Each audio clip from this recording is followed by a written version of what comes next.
kung paano ho sila makakakuha ng 16 na mga senador.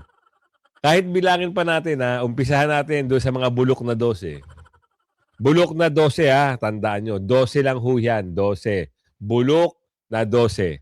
Imagine for your information, 2 beses lumabas ang isang religious group para pigilan ng impeachment na yan. Yun ba yung sinasabi yung katanggap-tanggap? Parang mali naman ata. So kung hindi mag-attend ng trial, hindi mag-attend ng botohan, how can we say that they truly are representing the interest of the Filipino people? Ang sinabi doon, botohan. Walang sinabi kung hindi atin ang trial. Para ini-interview nyo. Pag sumagot si BP Sara, gagawan nyo ng komento. Minsan, hindi pa komento, gagawan pa ng chismis. Ang matindi doon, sisiraan pa. Yes. Good morning and happy Sunday everyone. Nandito naman tayo sa Kuya Goods nagbabalik. At syempre, kung di ka pa nakasubscribe, subscribe na lang po at hit mo na rin yung bell para laging updated sa ating mga video. Eto na! Kaya naman pala kayo daldal ng daldal dyan. Pa-interview dito, pa-interview doon. Gusto palang makakuha ng 16 na boto ng senador para makonvict si BP Sara. Mr. Ilong Ranger, wala hong 16 na makukuha. Kaya iyak na lang kayo, Iiyak nyo na lang yan. At doon sa mga bumabatikos kay BP Sara, sinabi ko na Diba? Babanat na naman ito si Ander. Yung sinabi ni BP Sara patungkol doon sa araw ng kalayaan, may buwelta na ito si Ander.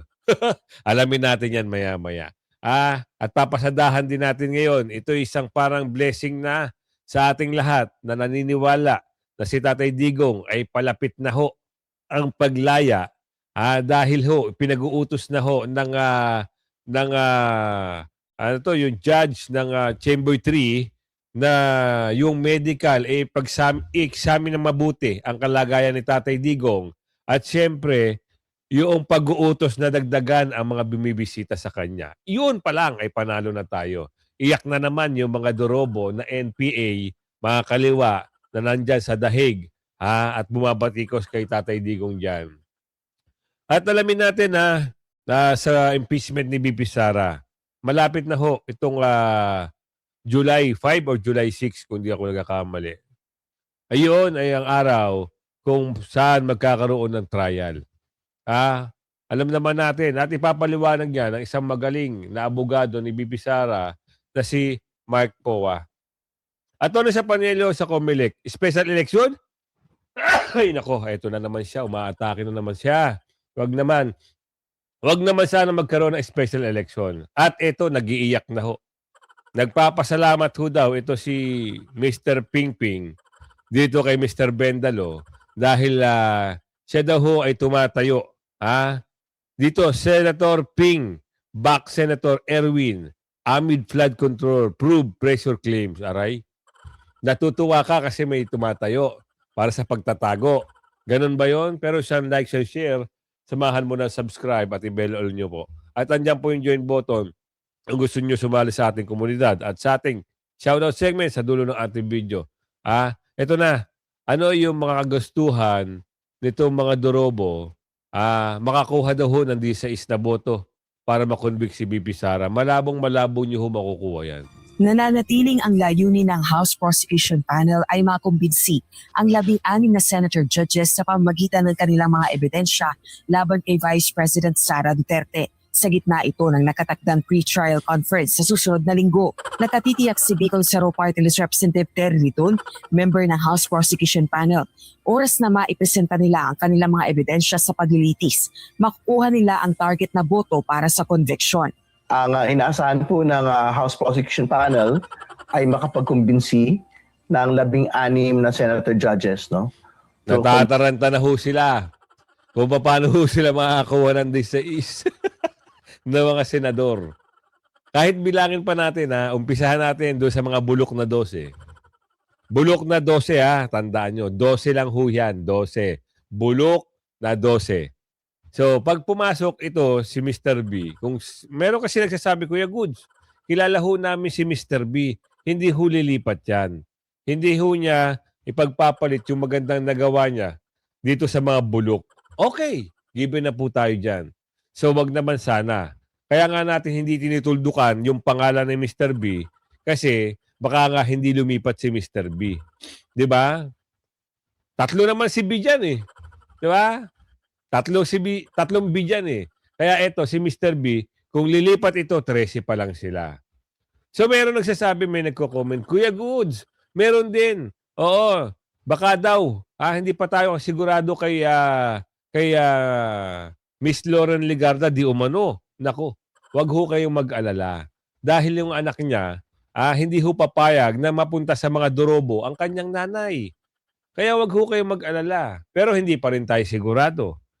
Kung gano'n ang mangyayari, di yari siya sa anak niya.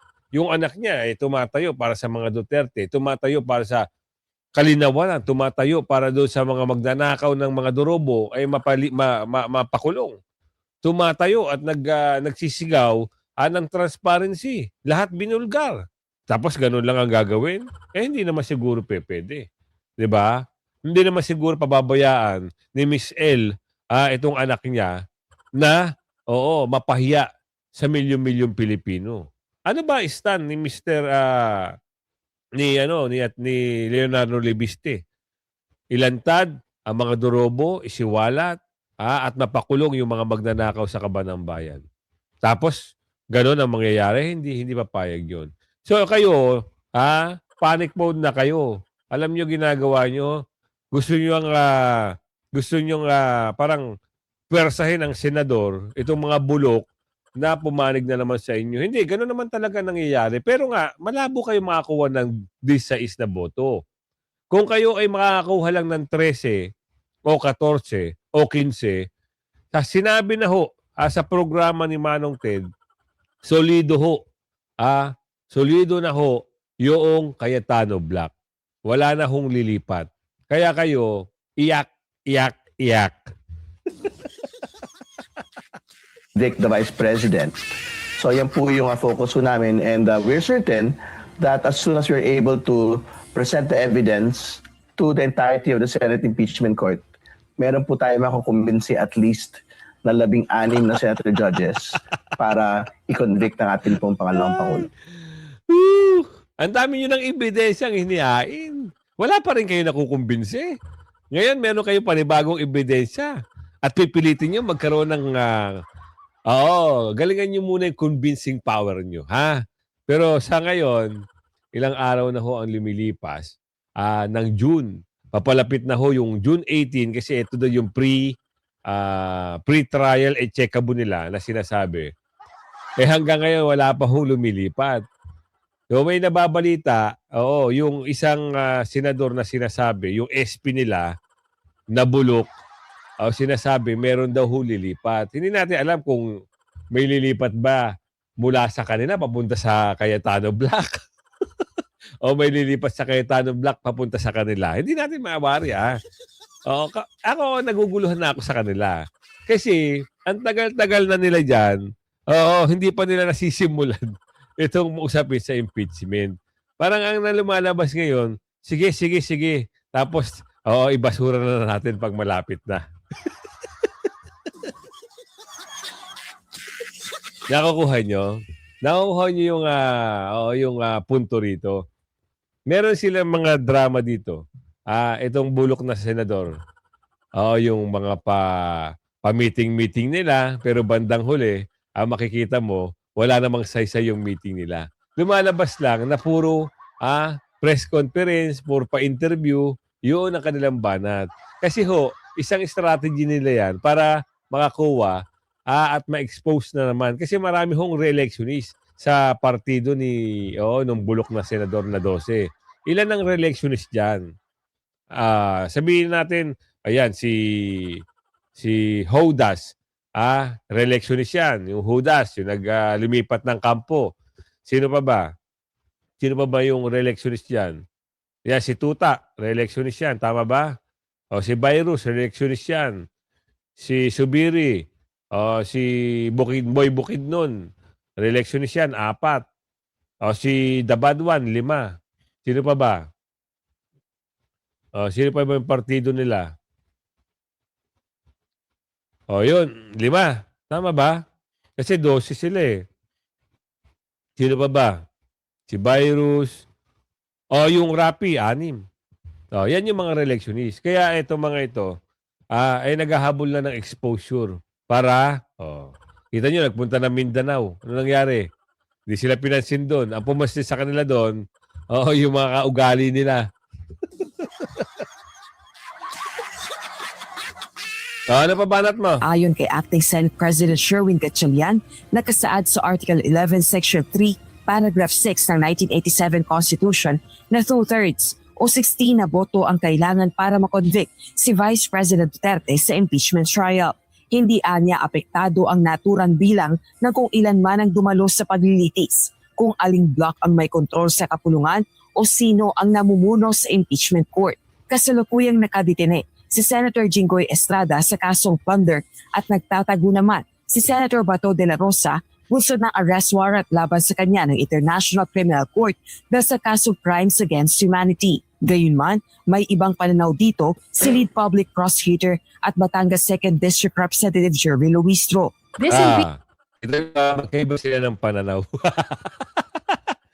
yung SP nila, sinasabi, kailangan 16 vote. 2/3 ng kabuuan ng mga senador.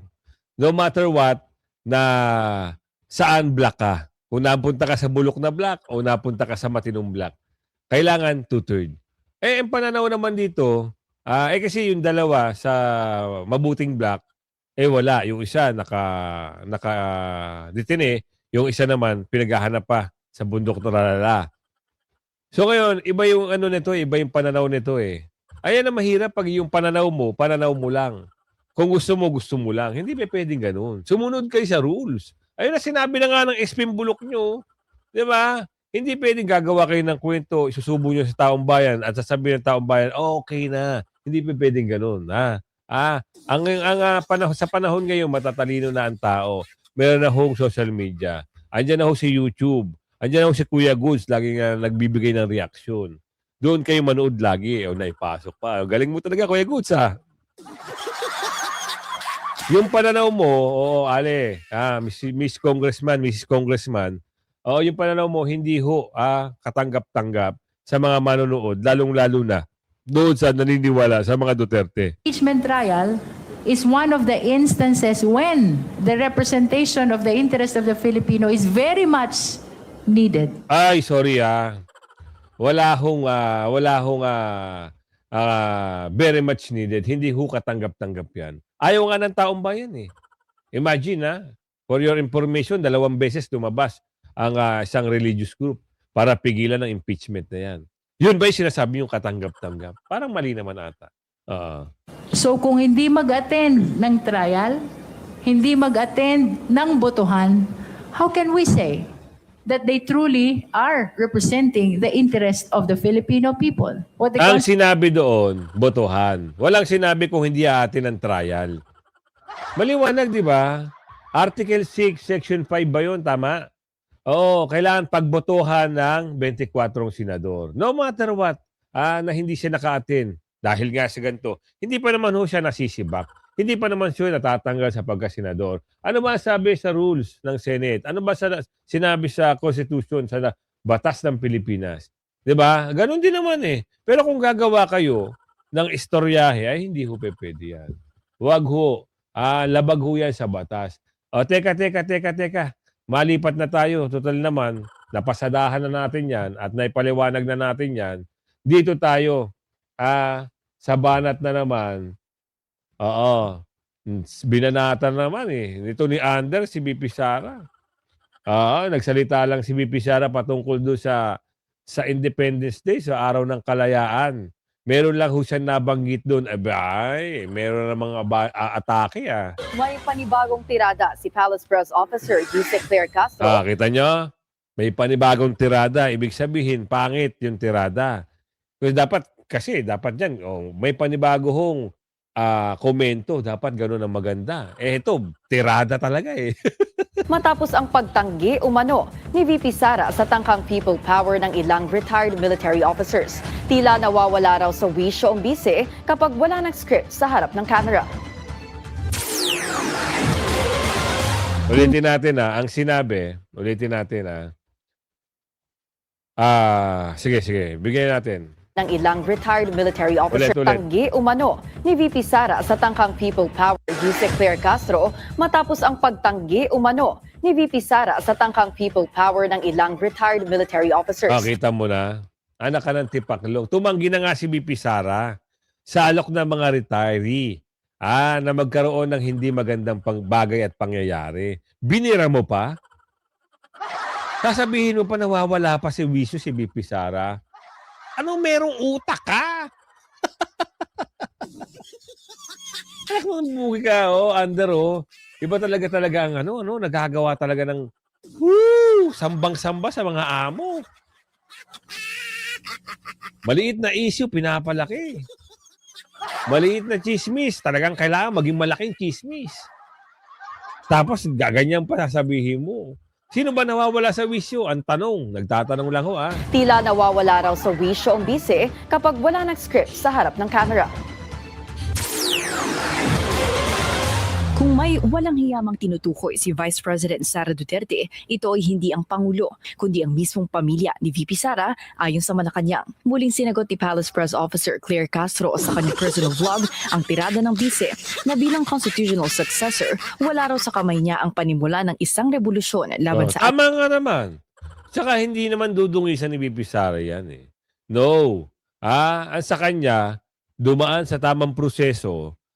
Kung halimbawa, talagang hindi naman, alam nyo kasi hindi hawak ni Bibi Sara ang utak ng ang bawat individual na Pilipino.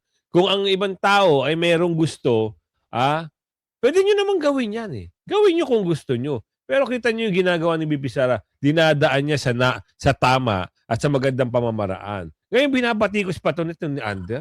Anak ka ng tipaklong ka. Saan ka kumukuha? Saan ka humuhugot ng mga sinasabi mo? Patungkol sa Vice President.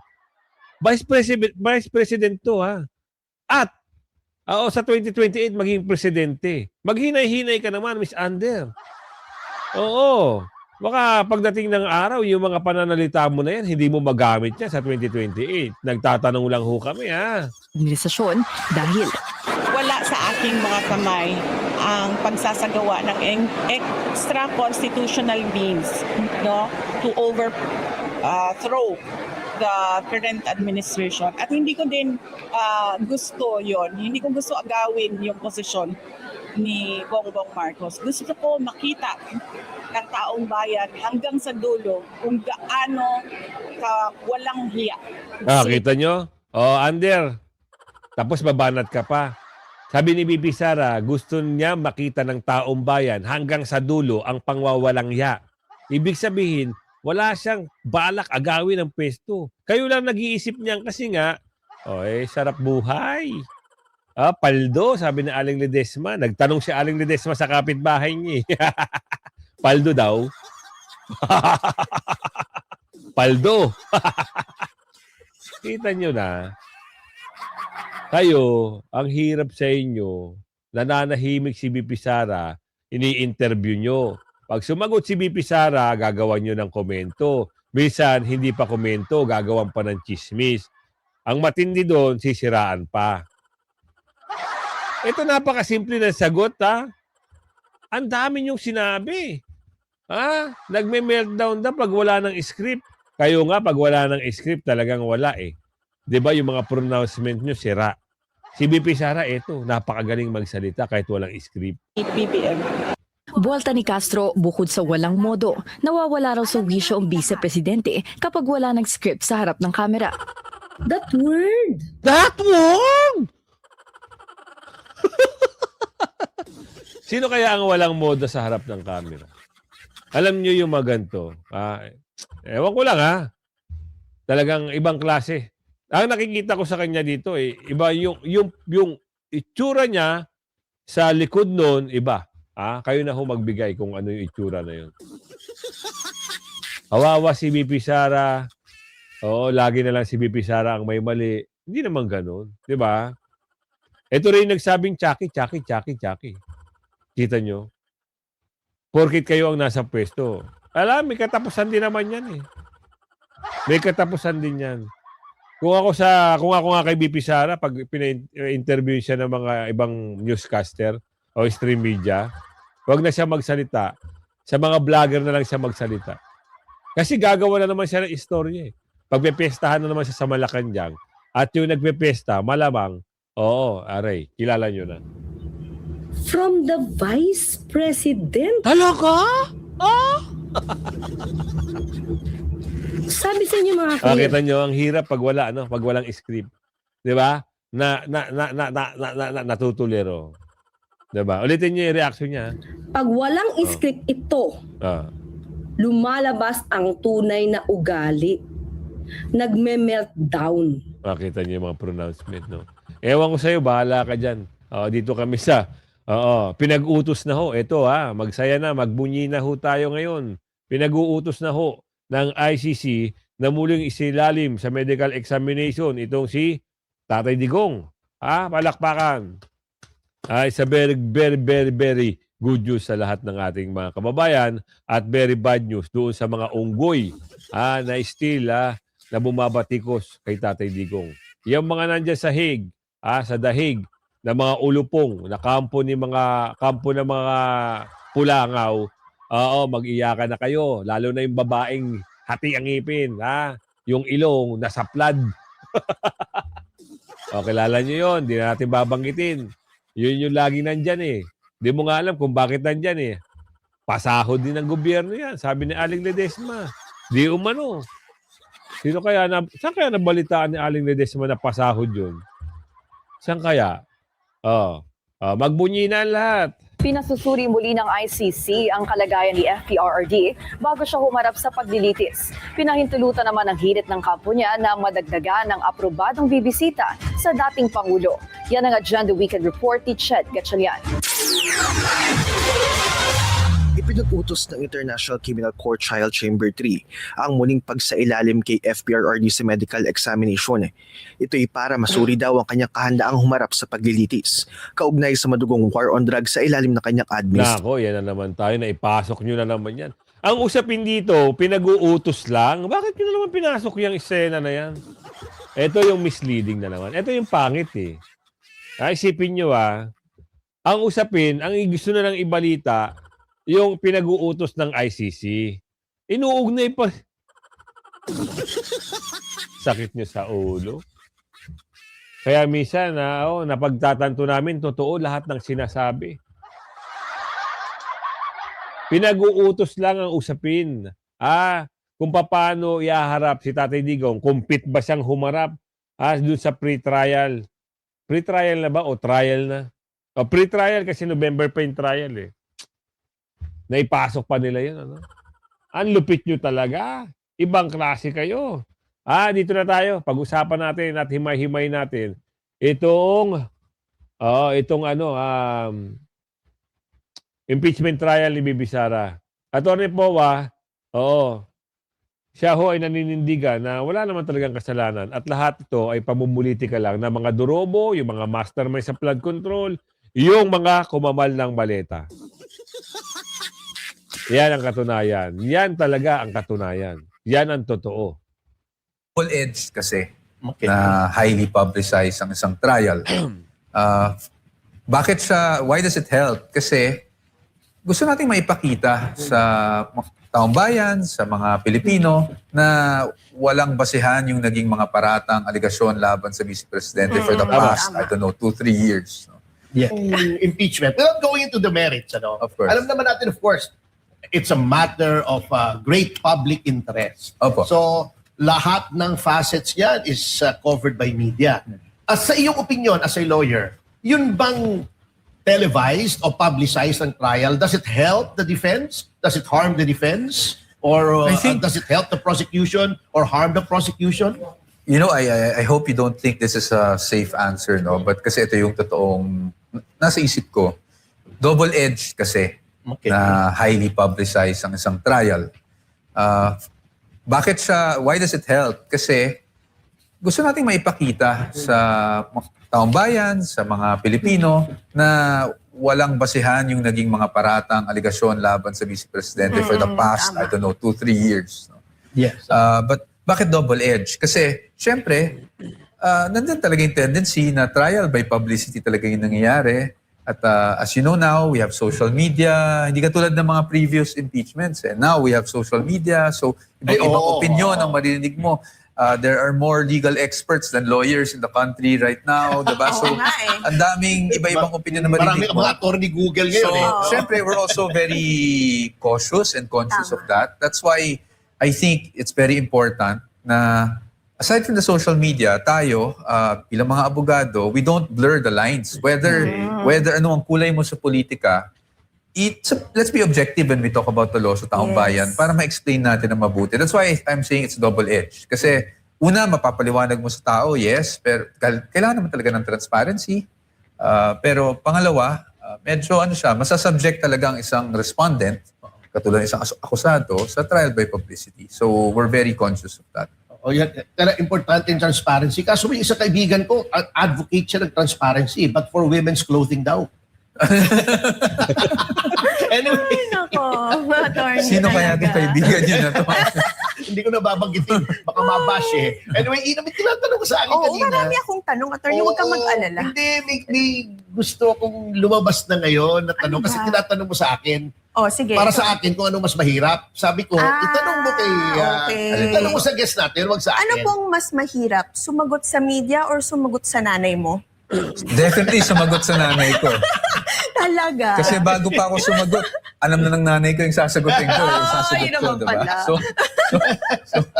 So definitely sa nanay ko. Sa nanay niyo po. So, ganun kita nyo naman kung paano handa na itong defense team ni Bibi Sara.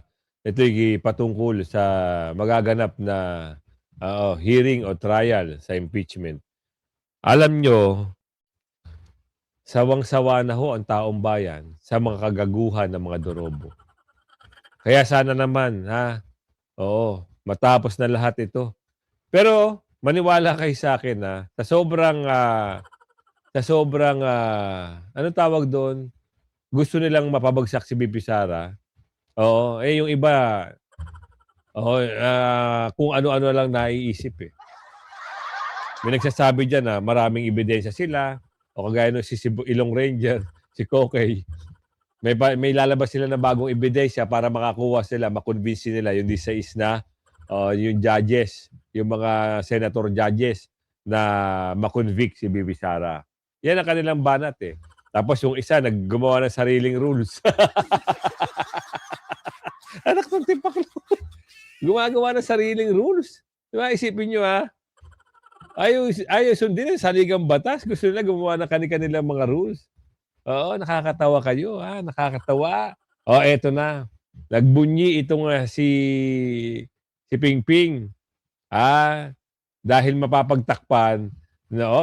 Halataan naman, di ba, na ginagawa nito ni Tolpuk na magko-cover up pa rin dito sa flood control issue.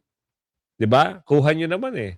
Di ba, sabi nga nila, Heldor Marcoleta, kailangan mag-hearing. Kailangan. Yung transparency. Naalala niyo yung unang bago mag-walk out yung mga onggoy? Yung mga dorobo na 12? Yung 10 pa lang, 10 pa lang sila. Tama ba? 10 pa lang sila. 10 pa lang sila. Kasi yung dalawang yung sabi niya, yung parang abstain, dalawa nag-abstain eh. Tapos pagbilang ng 2 araw, 1 araw ata, 2 araw, lumipat sa mga dorobo. Naging 11. Yung Judas, pumasok ulit. Naging 12 sila. Ngayon, ang gusto nilang palabasin, yung mga ibang nagbebendalo, lalo na ito, si Bendalo, gusto nilang makuha. Kinuha na nga nila madalian, di ba? Kinuha na nila yung pagka-chairman ng Blue Ribbon, pero wala namang formality o hindi sila nagkabotohan. Ginawa, nagkaroon ng quorum kahit 13. Sinabi na isang abogado na magaling na abogado na hindi ho 12 kailangan. Hindi ho 10. Hindi ho, kundi 13.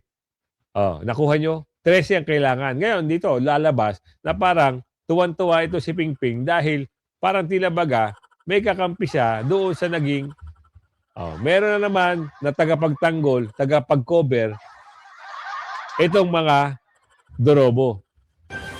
Senator Ping Lacson thanks Senate Blue Ribbon Committee Chair Erwin Tulfo for standing by the committee's partial report on the flood control scandal. Wala namang partial eh. Paano magkakaroon ng partial eh? Hindi nga pumirma si Senador Marcoleta. Oo, magbigay muna kayo. Patawag nyo muna yung dapat ipatawag. Di ba? Kaya nang gagalaiti, hindi pumirma sila Senador Marcoleta at yung ibang senador dito sa report na ito eh. Oh, ngayon, yung chairman ng Blue Ribbon na si Ping Ping, ano nagawa niyan? Ilang buwan silang humawak niya sa Blue Ribbon ng committee. Walang nangyari, hindi napatawag yung mga dorobo. At maski yung 18 ex-Marines, hindi rin napatawag. Ngayon, nung hinawakan ito ni Mr. Bender, kung ano-ano yung mga pinagsasabi nila, akala natin, nagpatawag sila para imbestigahan. Hindi. Nagpatawag pala sila para anong nangyari parang kinounter nila yung mga lumalabas na witness eh. Tinawag nila na kargador, tinawag nila na security guard, tinawag nila na kung ano-ano, gumagawa lang daw ng issue. Mahirap kasi pag maghihiring ka, ikaw yung chairman, tapos ikaw pa yung naakusa. Napakahirap. Di ba? Kaya nila minamadali. Kaya tuwan-tuwa ngayon, itong si Pinky, kasi nga, may tumatayo para pagtakpan na naman ang kanilang amo. Despite alleged pressure from fellow lawmakers, Lacson's statement comes after Tulfo revealed in an interview that some senators tried to discourage him from signing the report because it could put certain colleagues in a difficult position. Tulfo, who was then the panel's vice chairman, said he could not simply close his eyes to the findings and decided to sign the document. Lacson said Tulfo's remarks confirmed his belief that political pressure was one of the reasons the partial report failed to gain enough support to advance in the Senate. The report gathered only 7 signatures, falling short of the 9 needed for formal sponsorship in plenary. Sama-sama sila. May kulang pa ba sa kanila? Wala si Judas. Wala yung Judas, yung pang-12. Hindi na Judas 13, Judas 13, Judas 12. Sino pa ba kulang dito? Yung si Tuta, ando si 3, 4, 5, 6, 7, 8, 9. Kulang pa nga. Kulang pa to. Si Cheese. 10. Kulang pa ng 2. Sino pa ba yung 2? Si Lito Lapid. Saka sino? Hindi ko na maalala kasi hindi ako nag-gaano ng mga bulok eh. Pero kung umabot ka sa video natin yan, ako naman ho ay naglalambing at maglalambing. Pakipasadahan naman ho si Mang Banat. At syempre, i-like and share nyo yung video natin. Yun ang aking paglalambing ha. At ito syempre, magsishoutout tayo ha. Shoutout kay Ma'am Darlene Narvino. Shoutout po sa iyo. Teresa James, shoutout po sa iyo. Apolinario Sabino Jr., shoutout po. Salonga Sakal, shoutout po sa inyo. Willie Galliano, shoutout po. Nanette Labiton, si Ma'am Nanette. Life and Travel, shoutout po sa inyo. Bong Tanaka, shoutout po. Roger Montejo, shoutout po sa iyo. Judith Santos, shoutout po. Jelay Chica Lorte, shoutout po sa iyo. Mitse Marca, shoutout po. Abi Pau, Avid Pau, shoutout po sa iyo. Nancy Perez, shoutout po. Bernadette De Las Alas, shoutout po sa inyo. Fe Baguio, shoutout po sa iyo. Nicole Ann Crisostomo, si Ma'am Nicole. Gia IQ 1MC, shoutout po sa iyo. Ricky Goles, shoutout po. Ting Miha, shoutout po sa iyo. Darlene Forest, shoutout po sa iyo. Flo Avellana, shoutout po sa iyo. Maria Loreta Bulawan, shoutout po sa iyo. Jovita Maki, shoutout po. Cyril Garbo, Apolinario Sabino Sr., shoutout po sa iyo. Doors Mine, shoutout po sa iyo. And Salonga Sakali, yan, shoutout po sa iyo. Yan, kumabot ka sa ating video na yan, paglalambing ko ho, like, share niyo yung video. Hanggang sa muli, bye-bye!